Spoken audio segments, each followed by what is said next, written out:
آج ہم ایک نہایت اہم اور عبرت آموز موضوع پر بات کریں گے جس میں ہم قوم عاد اور سمود کی تاریخ اور ان کے ساتھ اللہ کی طرف سے بھیجے گئے عذاب پر روشنی ڈالیں گے۔ یہ دونوں قومیں اپنی طاقت دولت اور تکبر میں اللہ کی ہدایت کو رد کر گئیں، جس کا نتیجہ ان کی تباہی کی صورت میں نکلا۔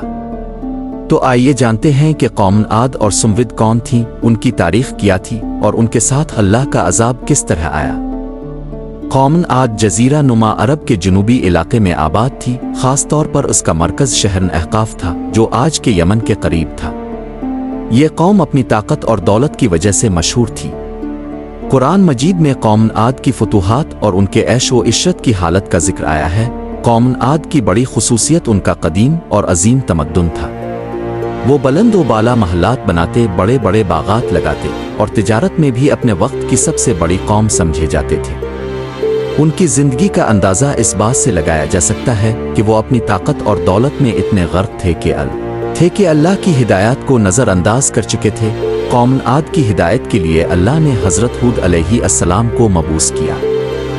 حضرت ہود علیہ السلام نے اپنی قوم کو اللہ کی عبادت کرنے، تکبر کو چھوڑنے اور اس کے راستے پر چلنے کی دعوت دی۔ حضرت ہود علیہ السلام نے ان سے کہا کہ اللہ کی رضا کی کوشش کرو اور اللہ کے سامنے سر تسلیم خم کرو، ورنہ اللہ کا عذاب تم پر آ سکتا ہے۔ لیکن قوم عاد کے لوگوں نے حضرت ہود علیہ السلام کی باتوں کو رد کر دیا اور ان کا مذاق اڑایا۔ وہ اپنی طاقت اور دولت پر فخر کرتے تھے اور نہیں چاہتے تھے کہ کوئی ان کے اس تکبر کو ٹوٹنے کی بات کرے۔ قوم عاد کی نافرمانی اور تکبر کے بعد اللہ نے ان پر ایک شدید عذاب بھیجا۔ یہ عذاب ایک ہولناک آندھی کی صورت میں آیا جو 7 دن اور 8 راتوں تک چلتی رہی۔ قرآن میں اللہ نے فرمایا، اور ہم نے ان پر ایک تند و تیز آندھی بھیجی جو 7 راتیں اور 8 دن تک چلتی رہی، اور قوم عاد کو اس آندھی نے جڑ سے الفا کے اڑ دیا۔ یہ آندھی اتنی زوردار تھی کہ اس نے قوم عاد کے تمام محلات، درخت اور عمارتیں تباہ و برباد کر دیں۔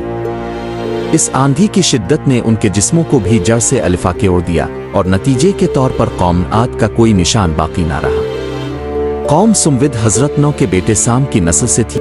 یہ لوگ پہاڑوں کو تراش کر عالی شان محل بناتے تھے اور اپنی ذہانت اور ترقی پر فخر کرتے تھے۔ قرآن میں اللہ فرماتا ہے، اور تم پہاڑوں کو تراش کر گھر بناتے ہو۔ یہ قوم بہت خوشحال تھی مگر بتوں کی پوجا کرتی تھی اور اللہ کو بھول چکی تھی۔ اللہ نے ان کی ہدایت کے لیے حضرت صالح کو نبی بنا کر بھیجا۔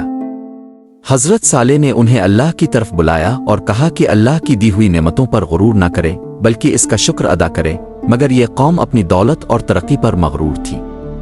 وہ کہتے تھے، صالح، اگر تم واقعی اللہ کے رسول ہو تو ہمیں کوئی معجزہ دکھاؤ۔ اللہ نے ان کے مطالبے پر ایک معجزاتی اونٹنی بھیجی جو پہاڑ سے نکل کر آئی تھی۔ حضرت صالح نے فرمایا، یہ اللہ کی اونٹنی ہے، اسے کچھ نہ کہنا، یہ زمین میں جہاں چاہے چرنے دے۔ مگر قوم سمود کے سرکش لوگوں نے اس اونٹنی کو ایک بوجھ سمجھا کیونکہ وہ ان کے کنووں سے پانی پیتی تھی۔ چنانچہ انہوں نے سازش کر کے ایک بدبخت شخص سے اونٹنی کو قتل کروا دیا۔ حضرت صالح نے انہیں 3 دن کی مہلت دی اور کہا کہ عذاب آنے والا ہے۔ تیسرے دن صبح ہوتے ہی ایک شدید زلزلہ اور خوفناک چنگھاڑ، آسمانی آواز آئی جس نے پوری بستی کو تباہ کر دیا۔ قرآن میں ذکر ہے، بس انہیں زلزلے نے اپکڑا اور وہ اپنے گھروں میں اوندھے پڑے رہ گئے۔ وہ عالی شان محلوں میں رہتے تھے مگر ایک ہی لمحے میں زمین پر گرے پڑے تھے اور کوئی باقی نہ بچا۔ یہ کہانیاں صرف ماضی کا حصہ نہیں بلکہ ہمارے لیے سبق ہیں۔ آج بھی اگر ہم اللہ کے احکامات کو نظر انداز کریں تو ہم بھی انہی قوموں کی طرح تباہ ہو سکتے ہیں۔ ہمیں چاہیے کہ اللہ کی بندگی کریں، اس کی نافرمانی سے بچیں اور حقیقی کامیابی کے لیے نیک اعمال کی راہ اپنائیں۔